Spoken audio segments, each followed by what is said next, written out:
Good morning dear students. कल हमने 6 questions जो हैं कंप्लीट कर लिए थे अपनी हिंदी के फर्स्ट चैप्टर के। तो आज हम 7th क्वेश्चन से स्टार्ट करते हैं। रेडियो सभी संचार साधनों में अनूठा क्यों है। अनूठा का मतलब है स्टूडेंट्स कि अलग क्यों है जो रेडियो है सभी संचार के साधनों से। देखते हैं क्या है। विश्व के सभी संचार साधनों में रेडियो सबसे अधिक सस्ता और सरल सुलभ है। सरल सुलभ का मीनिंग है हमें आसानी से मिल भी जाता है रेडियो, और सबसे सस्ता भी है। हिमालय की ऊंची चोटियों में जहाँ संचार के अन्य साधन फेल हो जाते हैं, वहाँ मनोरंजन और समाचार आदि सुनने के लिए केवल रेडियो ही एकमात्र साधन रह जाता है। मीन्स की क्या है, जब हम हिमालय की चोटियों पे जाते हैं, मीन्स की पहाड़ों वाले क्षेत्र में जाते हैं, वहाँ बाकी जो साधन हैं वो काम करना बंद कर देंगे, बट जो रेडियो है वहाँ भी चलता रहता है। वहाँ भी हम अपना मनोरंजन कर सकते हैं, समाचार सुन सकते हैं। किससे? एक ओनली रेडियो के ज़रिए से ही। विश्व की भांति भारतवर्ष में रेडियो का प्रसार अन्य संचार साधनों की अपेक्षा अधिक विस्तृत व व्यापक है। क्या है विश्व की भांति? मीन्स की फॉरेन कंट्रीज़ हैं उनकी तरह इंडिया में भी ऐसी है कि रेडियो बहुत लोगों द्वारा यूज़ में लाया जाता है। पूरी दुनिया में शायद 1 इंच ज़मीन भी ऐसी नहीं है जहाँ रेडियो तरंगों का विस्तार न हो। उपग्रह प्रसारण आरंभ होने के बाद तो दुनिया के प्रत्येक क्षेत्र में रेडियो सुना जा सकता है। संचार के अन्य साधन रेडियो की अपेक्षा कम व्यापक व सुलभ है। भारतवर्ष की 98% आबादी रेडियो से जुड़ी हुई है। शायद यही कारण है कि रेडियो सभी संचार के साधनों से अनूठा है। क्या बोल रहे हैं? कहते हैं कि ऐसी कोई भी जगह नहीं है जहाँ रेडियो ना चले। कहते 1 इंच ज़मीन भी अपनी इंडिया में ऐसी नहीं है जहाँ पे रेडियो काम नहीं करता या रेडियो की तरंगे नहीं है जहाँ पे। अब क्या है, 98% लोग ऐसे हैं जो रेडियो से जुड़े हुए हैं, और इसीलिए इसको क्या बोलते हैं, सबसे अनूठा साधन बोला गया है संचार के साधनों में। नेक्स्ट करते हैं, भारतवर्ष में रेडियो की पृष्ठभूमि स्पष्ट कीजिए।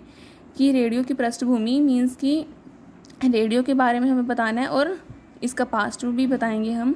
भारतवर्ष में रेडियो का आगमन सन 1920 के आसपास माना जाता है। आज से 87 वर्ष पहले ब्रिटिश सरकार ने रेडियो के प्रचार व प्रसार में खूब भूमिका निभाई है। कहते हैं जो ब्रिटिश सरकार थी उन्होंने भी रेडियो को मतलब आविष्कार में या उसके प्रचार में बहुत खूब भूमिका निभाई है, अपना रोल प्ले किया है।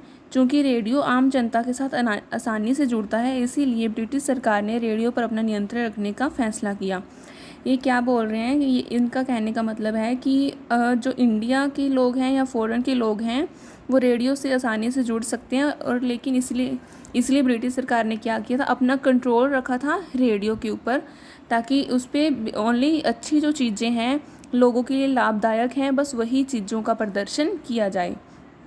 स्वतंत्रता प्राप्ति तक और आज़ादी के कई दशकों तक रेडियो सरकार के नियंत्रण में ही फूला फला। क्या है, इन्होंने पूछा है स्वतंत्रता प्राप्ति तक मीन्स कि जब हम गुलाम थे अंग्रेज़ों के तब भी, और उसके कई साल बाद भी जो रेडियो पर किसका अधिकार था, ओनली सरकार का ही अधिकार था। हाल ही के कुछ वर्षों में रेडियो ने अन्य संचार की भांति खूब उन्नति की है। अब रेडियो प्रसारण पर निजी क्षेत्र का भी दबदबा है। अब रेडियो केवल सरकार की मर्जी पर निर्भर नहीं करता। आधुनिक परिवेश रेडियो प्रसारण 24 घंटों निरंतर होता है। आज रेडियो में आम जनता की रुचि फिर बढ़ी है। आज रेडियो के अनेक चैनल या केंद्र सक्रियता से काम कर रहे हैं, मीन्स कि बिना किसी बाधा के काम कर रहे हैं। ये जो रेडियो के चैनल हैं और 24 घंटे काम में लाए जाते हैं। नेक्स्ट भी रेडियो से रिलेटेड ही क्वेश्चन है, इसकी विशेषताएं बतानी है हमने कि क्या विशेषताएं हैं, मीन्स कि क्या इसके फीचर्स हैं। सर्वव्यापकता व सुलभता रेडियो की सबसे बड़ी विशेषता। सर्वव्यापकता मीन्स कि हर जगह इन्वॉल्व होना, और सुलभता मतलब आसानी से मिल जाना, ये इसकी सबसे बड़ी विशेषता मानी जाती है। रेडियो अशिक्षा की दीवार को तोड़कर आम जनता तक पहुंच रखता है। कहते हैं अशिक्षा मीन्स कि अनपढ़ लोगों को बोला जाता है, ठीक है, जिनको शिक्षा प्राप्त नहीं होती। ये कहते हैं सभी लोगों तक जो है रेडियो पहुंचता है। एक अनपढ़ व्यक्ति भी रेडियो से जानकारी और मनोरंजन कर सकता है।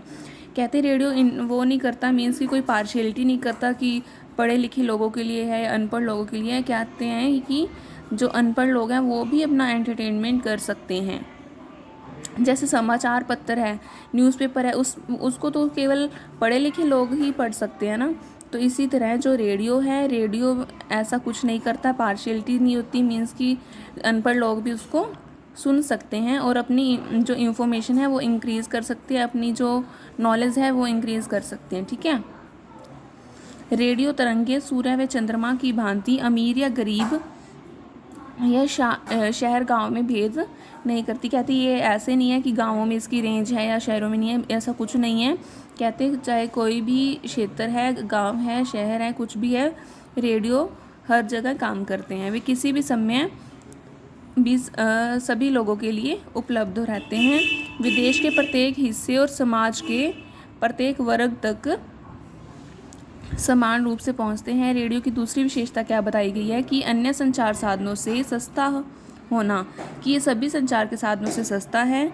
रेडियो शहरों, कस्बों, गांवों से लेकर दूर दराज की छोटी बस्तियों तक भी पहुंच रखता है। रेडियो बंधन मुक्त रहता है, लोग अपना काम भी करते रहते हैं और रेडियो भी सुनते हैं। कहीं क्या है, ऐसा नहीं है कि हम फ्री टाइम होएगा तभी उसको रेडियो को सुन सकते हैं। जैसे न्यूज़पेपर पढ़ते हैं, हम काम करते करते तो नहीं पढ़ सकते ना, और लेकिन रेडियो ऐसा साधन है जिसको हम काम करते करते भी सुन सकते हैं। ठीक है। इसी तरह इसमें फीचर्स बताए गए हैं, इसकी विशेषताएं बताई गई हैं। ये जो क्वेश्चन है आपने रीड आउट करने हैं। बाकी के जो क्वेश्चंस हैं इसी चैप्टर के वो हम कल रीड आउट करेंगे। Thank you and have a nice day.